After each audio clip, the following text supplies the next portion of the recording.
Howard Garrett, the Dirt Doctor, here with some advice on healthy living. How about a fun winter gardening project that will pay big dividends next summer?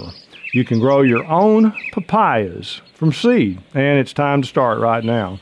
Buy a big ripe papaya at the grocery store. Enjoy the fruit if you like papaya, but either way, save the seed. There'll be lots of them, and they're black and about the size of BBs.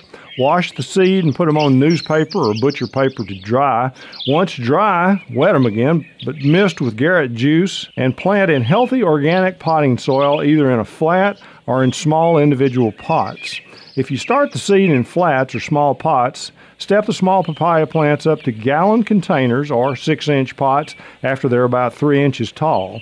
If started in pots, remove all but the strongest young plant. Single stem plants are much better than multi-stem plants.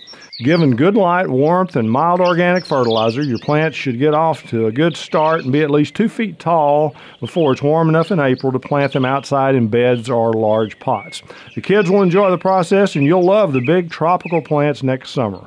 For all your gardening, pet, and natural health questions, or to join the Organic Club of America, visit dirtdoctor.com, our website, or go to Facebook page for help, and tune into my talk show this and every weekend. Go organic and enjoy your healthy gardens.